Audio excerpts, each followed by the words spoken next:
Hey guys, welcome back to Let's Play Legend of Dragoon. And here we are back to the normal emulator and pretty much where we left off. I just figured I'd backtrack that little bit off screen. Plus I just came from healing up because I have a new setup for the upcoming boss. As you can see, Dart has quite a bit more HP than he did last time, so his setup is actually going to use a Giganto Ring. I didn't really think about this ahead of time. I just happened to like, you know what? I'm going to try this. So I haven't actually tested this particular build out, but from the way I'm thinking it should work. He has the Dragon Helm for some more HP. The Soul Eater is going to eat away at 10% regardless, so it's not like it's going to make that any better. However, if I'm down to 500 HP and someone attacks me for, say, 400, it's better than being down to 300 HP and having them still attack for 400, so... Anyway, Armor of Yore, one of the pieces I kept because it protects against status. I think it's the ones that the body purifier cures, so that's what he's got on. Hashel, he's got an attack badge, and Satori Vest for the same protection. Magical Hat just for, I don't know, why not. And Meru, she's got a Dragon Helm, and of course Rainbow Dress for status protection. Beeping Watch, and Dancer Shoes, and a magical ring to up her magic stat, which can be used in here. So, yeah, I think that's pretty much everything. And let's go take on the next boss. He's right around here. This place, even though we saw it before and I mentioned it looked like the Aoife tree, it still looks like the Aoife tree.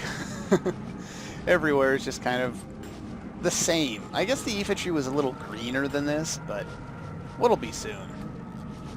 Look at what? Oh, well that's not a boss, that's a bug. Caterpillar. Yeah, I'm not particularly afraid of Caterpillar. I don't think he's gonna hurt me very much. An unhatched fruit left over. Doesn't that put a skew in all the information we kept getting about who was the 107th species or whatever? So what, did the 4th species not get born or something like that, yet they still counted it? It fell down. It's a subspecies of a new insect, just born, and it's coming after us. God, that dialogue was bad. Oh, was that ever bad. Anyway, it's boss time, and this guy... If you've ever played a Pokemon game, you know exactly how this guy fights. Okay, I do not want to start off with power down and speed down. It's not going to benefit me all that much. This guy almost never attacks. When he does, it's with status. So, let's just kind of wail away on him.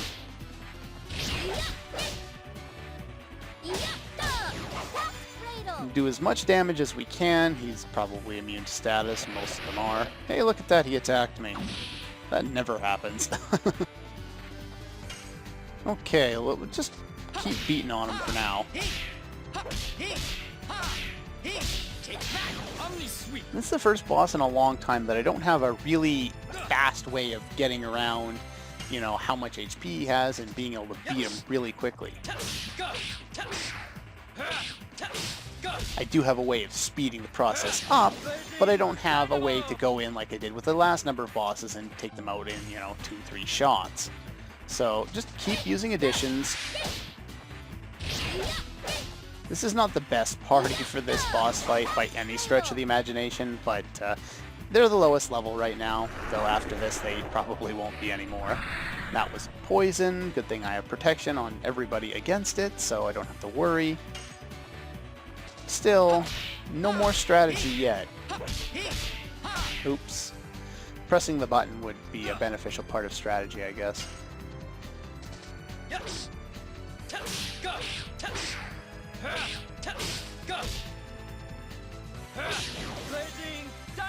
Yeah, pretty much just keep wailing away on him, and eventually he'll do something interesting. How long that takes it depends on how long it takes me to kill him. There we go. And now you know what I mean by him fighting like a Pokemon. It's, yeah. He's a cocoon or a metapod or whatever. I don't care. Anyway, now he has really high defense, so now is what we want to save the power down for. So hit him with power down right now, and then just wail on him. Now, I don't you know what? I should be able to do this. I did not prep this, but start by doing power up on Meru now. And then Dart will take a little more damage, which I'm not worried about.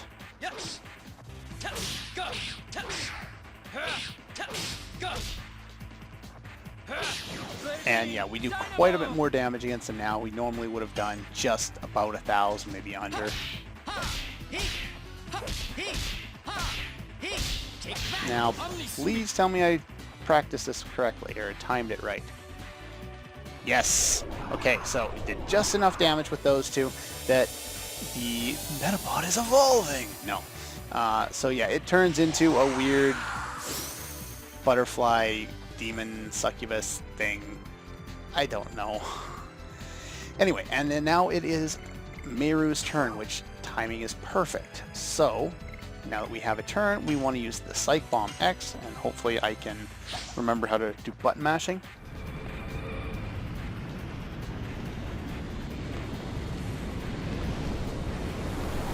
200. It sucked, but oh well. Yeah, 3,000 damage, not too shabby at all. And this form can still use status effects and does very little amounts of damage. But I want to go and use a speed up on Meru. Now, there are two different ways of going about this. The way I've done it is just using Meru for a one-time use in Dragoon form, really. But you can also use a combination of the amulet to double her MP, as well as a magic hat to give her a total of 250 MP. Then she'd be able to use her Blue Sea Dragon summon a total of 3 times, which should easily be able to end this guy in combination with a couple more attacks, which you'll obviously have time to do in Dragoon form.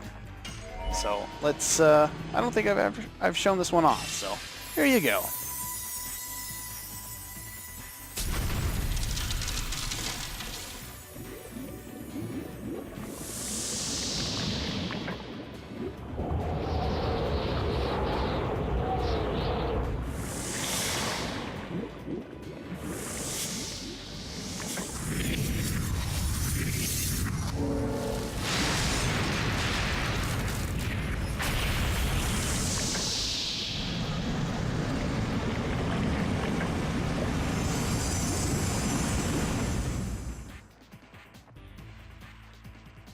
And nearly 4,000 damage on that one.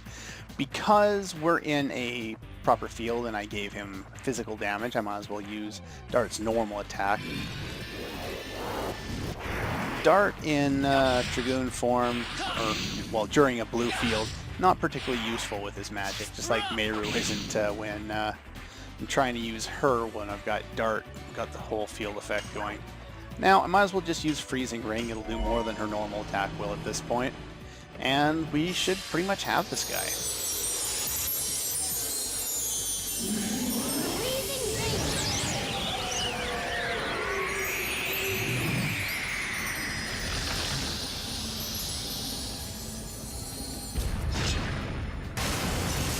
And 2,000 more damage, not too bad at all. Much more than her normal attack would do, and much more than anyone else can do. And that'll probably be the extent of it. It dropped down because power up wore off. Only did 1,300. But, oh, it won't finish the guy off. Oh well. Now, hopefully this isn't what I think it is. Okay, good. Whew. He does have an instant death attack, so definitely be aware that he has that, and you may want to equip talismans. I chose not to because in most of my test runs I almost never get hit by it. Because he dies too fast. Anyway, Now, you get 3 different items for beating this guy. Each of them is a guaranteed drop from each of the different stages. So, and we get a lot of experience. Yeah, a lot of people leveling up. Everybody leveling up. Nice. Now, we barely defeated it. Game, stop thinking you put a challenging boss in front of me when you obviously didn't. This guy, not particularly challenging, especially if you're prepared. The only real difficulty he can cause is the status effects. He doesn't have a lot of damage, so. Anyway, I'm going to reset up my gear, run back to the healing point there, and I'll be right back. And we're back. Now, I pretty much set everyone up very close to the same way they were before, with a couple minor changes. And really cool looking weird stuff here. Anyway, spreading poison all over the world. Well, that sucks. We gotta do something about this big giant orb in the sky. What other games have had big giant orbs in the sky? Let's see, Final Fantasy VII, Chrono Cross, Final Fantasy VIII, and though it wasn't evil, it definitely spawned new monsters. Even in Final Fantasy IX at the end, there's a big giant orb above a tree. Why is this so common in RPGs?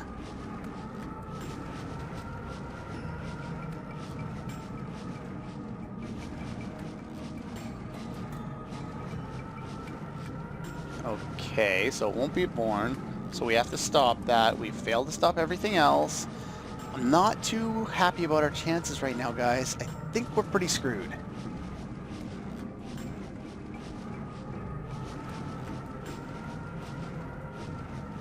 World will be saved. Yeah, we know how to save the world. We just need to be able to do it.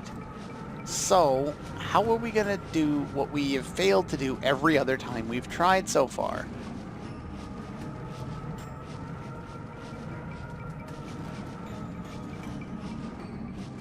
Well, yeah, but he's not going to decide it, but there is someone trying to make his will a reality. We have to stop him. We need to figure out how to stop him. Why do we always end up going in there, guns blazing, or, well, swords blazing, and expecting to do the same thing that didn't work for us the last 5 times? Anyway, let's take a look at the slight variances to the setup here. Pretty much Dart is just there for being healed. Again, I might as well keep the Armor of Yore on to protect from status and give him a Phoenix Plume. That way he won't be hit by status. Hashel, Dragon Helm, Satori Vest for that, Therapy Ring. Meru, got her on the physical ring, get her some more HP. Rainbow Dress, Dragon Helm. Pretty much standard at this point, though in one of the battles on the way to the healing point there, I learned the almighty perky Step, which is her final edition and is just awesome. It can be countered, but it's in usually easy to identify spots. It's usually not too bad. I think there's one that might be a bit of a pain, but anyway, and we're still in Omnisweep, and those are the only additions we have left to work on at this point. Done pretty well with making sure we get them all, so let's just, just head in here. I guess that's another one of those warping things.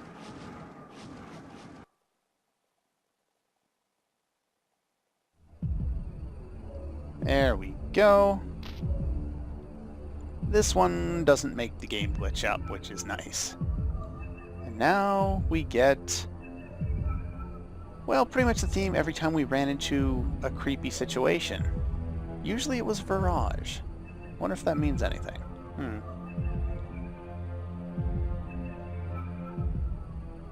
Let's get going. Alright, so here we have some new enemies to deal with. But before we deal with new enemies, let's deal with cutscenes. The moon is shaking. It's a moonquake! Or an earthquake. Or just a quake. I think we're boned again.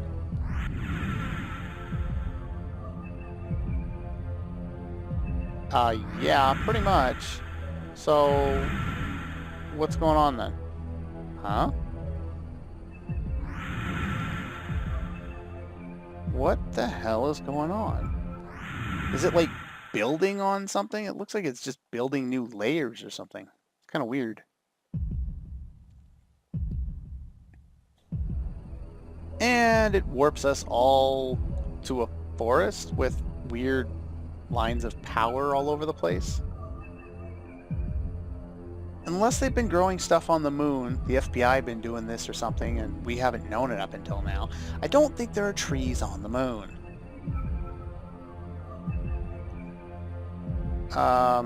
Maybe. That would suck.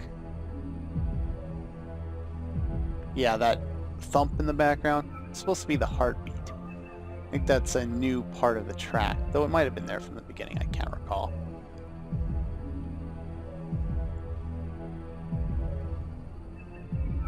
Okay.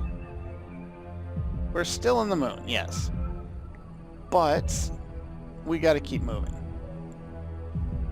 And before we do that, I'm gonna take a quick pause break and I'll be right back.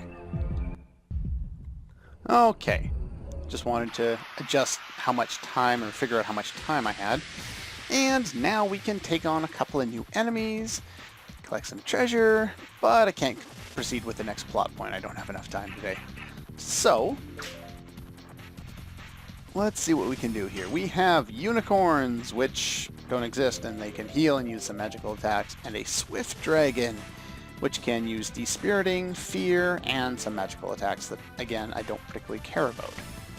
Let's beat them up with Perky Step.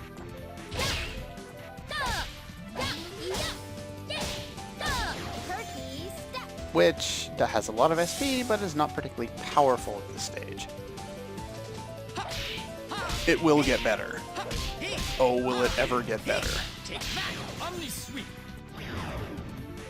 Hashel's already becoming pretty much a powerhouse in his own right. He doesn't get to the level of Dart, but as far as being a balanced character, he really is one of the most balanced characters. And late game, he becomes quite useful.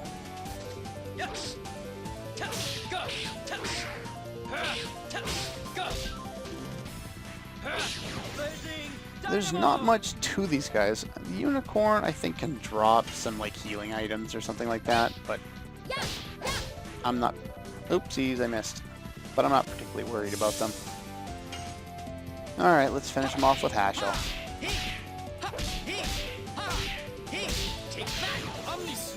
There's no one left in the game that drops anything particularly interesting as far as, you know, equipment goes, so other than bosses, which of course I'll point out. I'm not sure if any of them are chance to drop or if they're all guaranteed, but we'll see. Here we get a frozen jet, which meh. And over here we... What the hell? What is with this place? It's like we're at the beginning of the game again. You know, there's nice grassland, nothing too much to worry about, except for this battle, which I wanted to run into. And we have another new, or well, a new enemy. I had to run back. I was trying to find a new one to run into. Here we have a trap plant, which can heal themselves and use a physical attack barrier. But I don't really care because, yeah, they die quickly anyway. I'm not worried about a lot of the enemies in this area. There are a couple that are pretty challenging as far as normal enemies go for this game, and I missed because I was talking. And I stunned them, so yeah, it doesn't matter. And let's just use, Mayra's turn again. Redemption. Okay, failure twice. That's sad. Okay, let's finish this guy off.